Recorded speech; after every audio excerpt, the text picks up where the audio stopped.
샬롬, 류 선생의 구속사 천국열차, 유도순 목사님의 신구약 성경 파노라마를 낭독한 시간입니다. 지금은 레위기 26장 첫 번째죠. 생명과 사망, 복과 저주를 너희 앞에 두었노니. 요절은 13절. 나는 너희를 애굽 땅에서 인도하여 내어 그 종 된 자를 면케한 너희 하나님 여호와라. 내가 너희 명의 빗장목을 깨뜨리고 너희로 바로 서서 걷게 하였느니라. 26장을 레위기의 결론이라 할 수 있습니다. 본문에는 생명과 사망, 복과 저주의 두 가지 길이 제시되어 있습니다. 엄밀히 말하면 세 가지 길이 있는데, 첫째는 하나님의 규례와 계명을 준행하는 길이고, 둘째는 청종치 아니하고 준행치 아니하는 길이요, 셋째는 대적한 것을 깨닫고 자복하고 낮아져서 하나님께 돌아오는 길입니다. 모세는 죽기 전에 행한 설교에서 내가 오늘날 천지를 불러서 너희에게 증거를 삼노라. 내가 생명과 사망과 복과 저주를 너희 앞에 두었은즉 너와 너희 자손이 살기 위하여 생명을 택하라 하고 호소합니다. 신명기 30장 19절. 도표를 보시면 첫째 길인 너희가 나의 규례와 계명을 준행하면을 중심으로 1. 우상을 만들지 말라. 2. 안식일을 지키라 하시면서 너희가 나의 규례와 계명을 지키면 3. 때를 따라 비를 주겠다. 4. 그 땅에 평화를 주겠다. 5. 내 장막을 너희 중에 세우리라 하십니다. 두 번째 길인 그러나 너희가 내게 청종치 아니하여 이 모든 명령을 준행치 아니하면 6. 내가 이같이 너희에게 행하리니 놀라운 재앙을 내리겠다. 7. 너희가 그렇게 되어도 청종치 아니하면 8. 그래도 청종치 아니하면 9. 이런 일을 당하여도 돌아오지 아니하면 10. 이같이 될지라도 대항을 하면 7배나 징책하리니 하십니다. 이는 오래 참고 기다리시겠다는 긍휼이 여기심입니다. 세 번째 길인 나를 거스린 죄를 자복하면을 중심으로 11. 깨닫고 낮아져서 징벌을 순히 받으면 12. 열조에 맺은 언약을 생각하여 13. 아주 멸하지 않겠다 하시면서 14. 그들의 하나님이 되시기 위하여 애굽에서 인도하여 낸 여호와라 하십니다. 저들은 그리고 우리들은 어느 길을 택하고 있는가? 첫째 단원 1절에서 13절 나의 규례와 계명을 준행하면. 둘째 단원 14절에서 39절 청종치 아니하고 준행치 아니하면. 셋째 단원 40절에서 46절 깨닫고 낮아져서 자복하면. 주제 생명과 사망, 복과 저주를 너희 앞에 두었노니.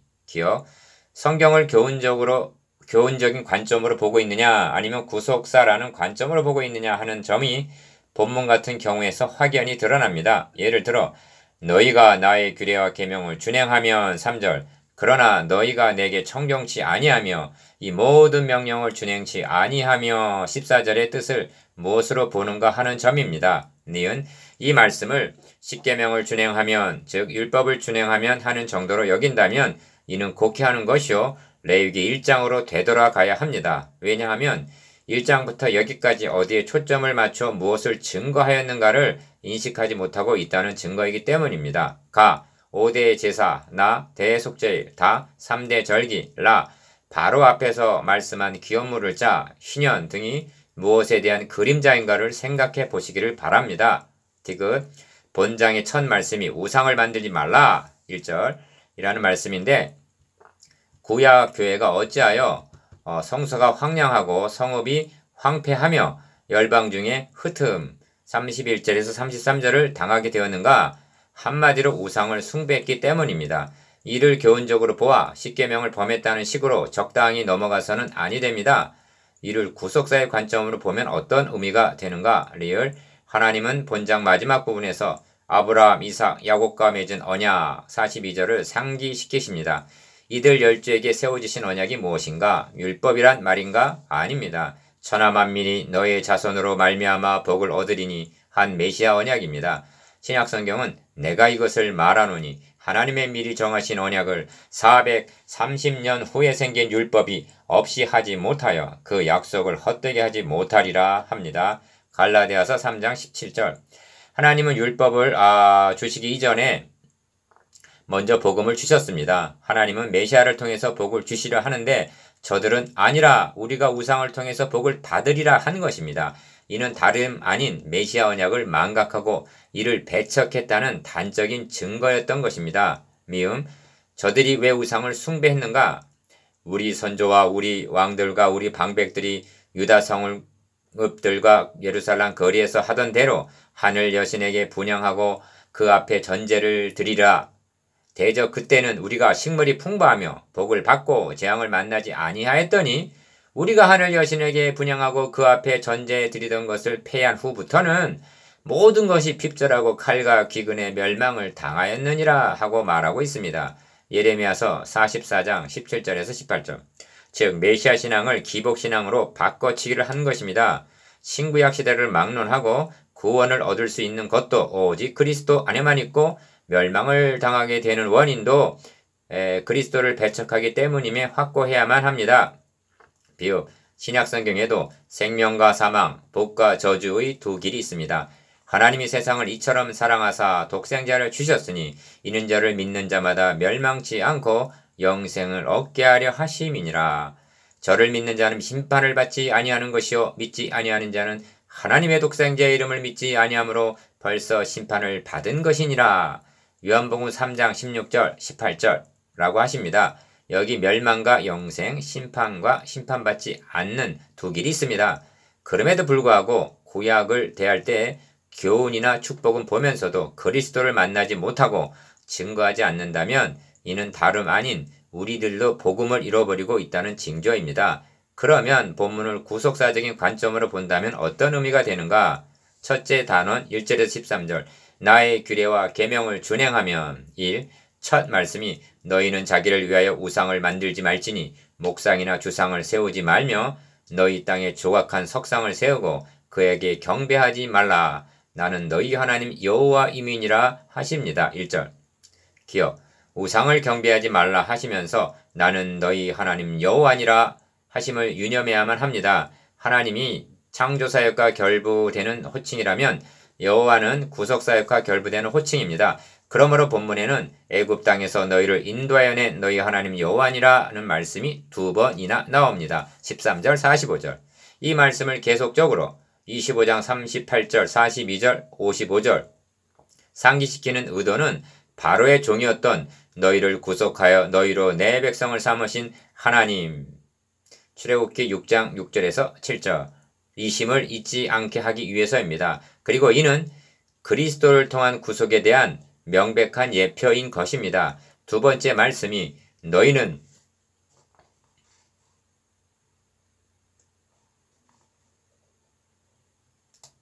나의 안식을 지키며 나의 성소를 공경하라. 나는 여호와니라 하십니다. 2절.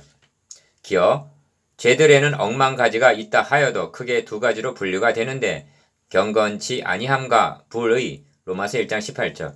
즉 하나님께 대한 죄와 이웃 간의 죄입니다. 그런데 우상을 경배하고 안식일을 범하는 죄는 불의와 관계되는 것이 아니라 경건치 아니함에 해당이 되는 죄입니다. 니은 그리고 우상을 숭배한다는 것이 하나님을 배반했다는 평면적인 뜻이 아니라는 점입니다. 구약시대 성도들이 잘못을 깨닫는데 실패한 원인이 여기에 있고 현대교회 설교자들이 착각하고 있는 것도 여기에 있습니다. 왜냐하면 저들은 우상을 숭배하면서도 부지런히 하나님께 제물도 바쳤고 오늘날도 열심히 모여 예배를 드리기 때문에 하나님을 배반한 것으로 여기지 않았던 것입니다.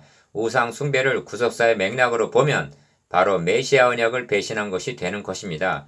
예루살렘이 바벨론에 의하여 멸망을 당한 것이 메시아 언약을 배신했기 때문이요. 로마에 의해서 멸망을 당한 것도 그리스도를 배척했기 때문이요. 현대교회 위기도 복음을 상실해가고 있기 때문이라는 점에 확고해야만 합니다. 디귿. 그래서 나의 성소를 공경하라 하십니다. 2절 하반절.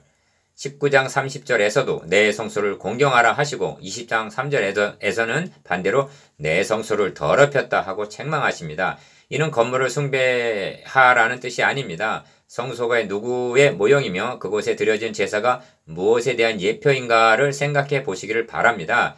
메시아 언약을 준행하는 것이 성소를 공경하는 것이요 망각하는 것이 성소를 더럽히는 것입니다. 강단에서 선포되는 말씀이 수다한 사람과 같이 하나님의 말씀을 혼잡게 하면 고린도후서 2장 17절 이것이 성소를 더럽히는 것임을 명심해야만 합니다. 그러므로 살인, 간음, 도둑질 같은 불의보다 견건과 결부되는 우상과 안식일과 성소를 먼저 말씀하시면서 너희가 나의 규례와 계명을 준행하면 하시는 것입니다. 3절 3.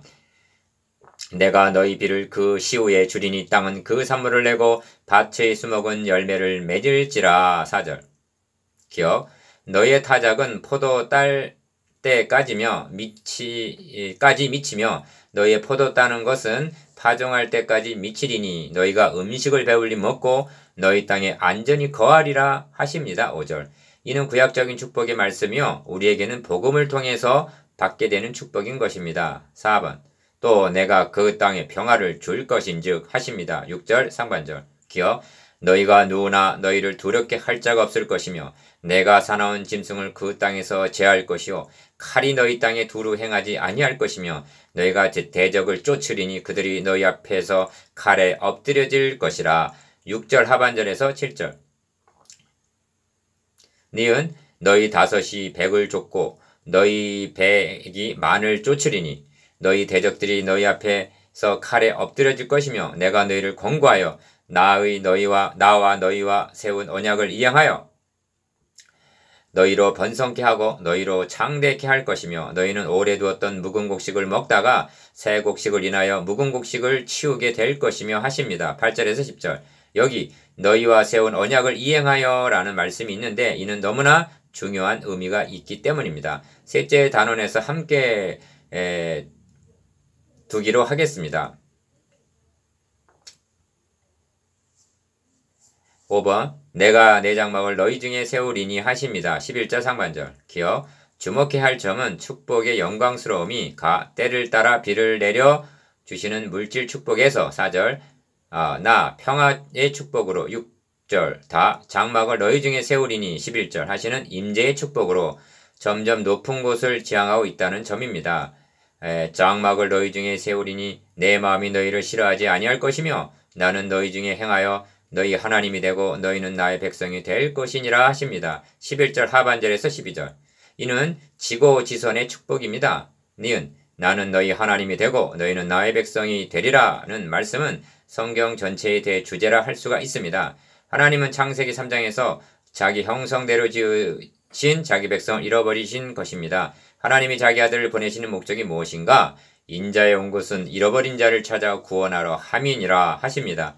누가복음 19장 10절 죄값에 팔린 자를 찾는 것은 말로만 되는 것이 아니라 인자가 온 것은 자기 목숨을 많은 사람의 대소물로 주려 함이니라. 마태복음 20장 28절라고 한 대속을 통해서만이 가능하여지는 것입니다.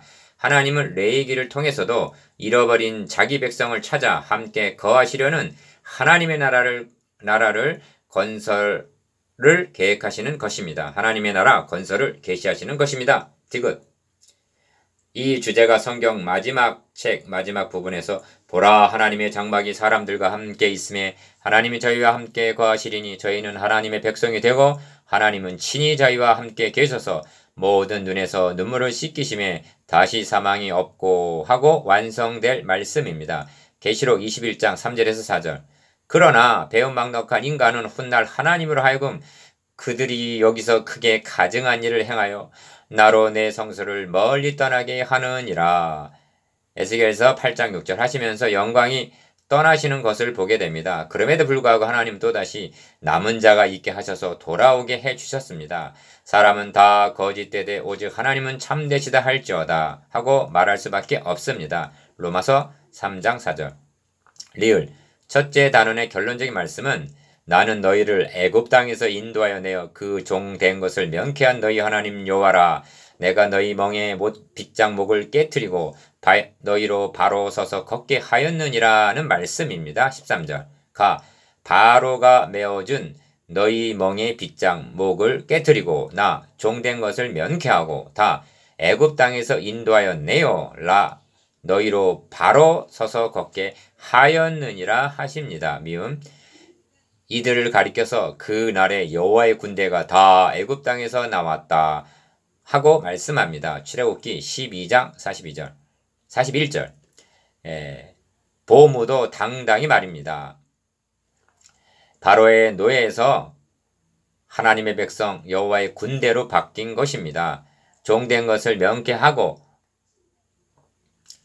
너희로 바로 서서 걷게 하였다는 말씀은 이스라엘 민족의 근원과 뿌리를 상기시키는 말씀이요 하나님과 저들의 관계성이요 저들의 정체성을 일깨워주는 말씀인 것입니다. 이것이 나의 규례와 계명을 준행하면 누리게 될 축복입니다. 묻고 싶은 말씀이 있습니다. 형제 정체성을 일깨워주는 성구는 어떤 말씀입니까?